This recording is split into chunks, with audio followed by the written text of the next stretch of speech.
Hello, hi. இன்றைக்கி நம்ம ரொம்பவே ஹெல்த்தியான ஒரு தோசை, இட்லி இந்த மாதிரி எது வேணால் செஞ்சுக்கலாங்க. ரொம்பவே ஹெல்த்தியாக இருக்கும்.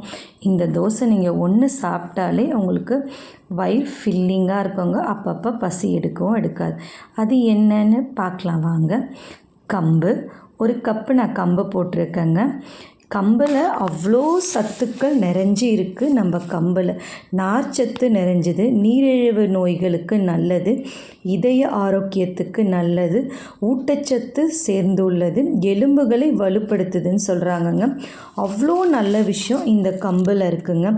இதை நம்ம கண்டிப்பாக நம்மளோட இதை கஞ்சி மாதிரியும் செஞ்சு சாப்பிட்டுக்கலாம்.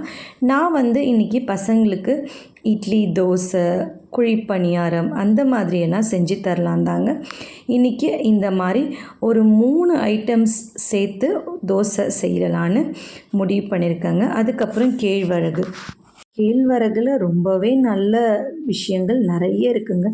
எலும்புகளை வலுப்படுத்துதுன்னு சொல்கிறாங்க. இரத்த சோகையை தடுக்குதான், செரிமானத்தையும் மேல்படுத்துது, புரதத்தில் சிறந்த பொருளாக இருக்குதுன்னு சொல்கிறாங்க. நம்மளோட கெவுரு, அதான் ராகின்றது நோய் எதிர்ப்பு சக்தியை அதிகரிக்குதுங்க. ராகி இது ரொம்பவே நல்லதுன்னு சொல்லுவாங்கங்க.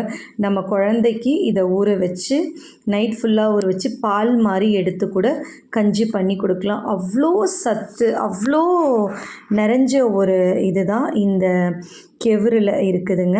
இது நம்ம இதெல்லாம் ரொம்ப யூஸ் பண்ணுறதில்ல. யூஸ் பண்ணி பாருங்கள், ரொம்பவே நல்லாயிருக்கும். குழந்தைங்களும் விரும்பி சாப்பிடுவாங்க. அதுக்கப்புறம் சோளம் ரொம்பவே நல்ல ஒரு இதுங்க.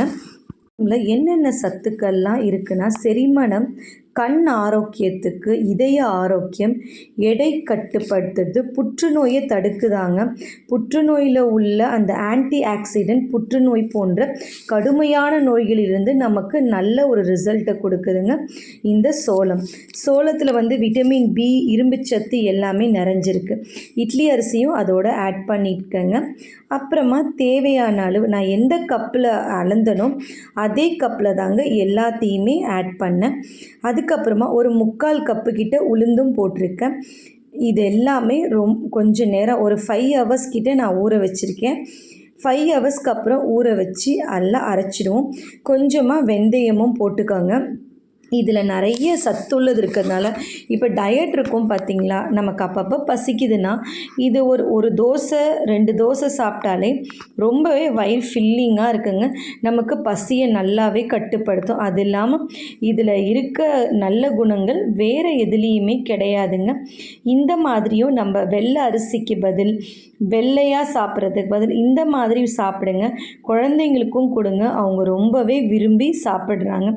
எங்கள் பசங்களுக்கு நான் கொடுத்தேன், அவங்க ரொம்பவே விரும்பி சாப்பிட்டாங்க. நம்ம வீட்டில் இருக்கிறவங்களோட ஹெல்த்தை நம்ம தானங்க பார்த்துக்கணும். அந்த நாள் தாங்க நானும் கொஞ்சம் ஒயிட் ரைஸ்லேருந்து வெளியில் வரலான்னு இந்த மாதிரி குழந்தைங்களுக்கு கொடுத்தேங்க. நான் நல்லா ஊற வச்சு அரைச்சி எடுத்துட்டேங்க.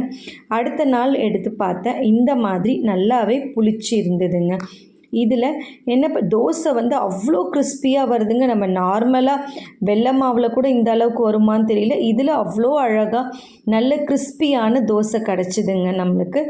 இதை இப்போ நம்ம தோசை தான் ஊற்ற போகிறோம். மாவை நல்லா ஒரு டிஷ்ஷுன்னு கொடுத்து உள்ளே அமுக்கியாச்சு. அதுக்கப்புறமா இதை நான் இப்போ தோசை தான் ஊற்ற போகிறேன். வாங்க, எப்படி தோசை நல்லா மொறுமொறுப்பாக கிறிஸ்பியாக அதே இதில் டேஸ்ட்டும் ரொம்பவே நல்லா இருக்குங்க.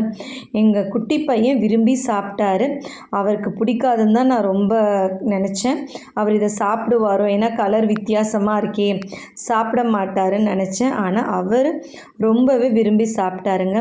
நல்லா தோசையில் பொடி நல்லா தாராளமாக போட்டாச்சுங்க. நிறைய பொடி போட்டு குழந்தைங்களுக்கு கொடுத்தீங்கனாலும் விரும்பி சாப்பிடுவாங்க, பெரியவங்களும் சாப்பிடுவாங்க.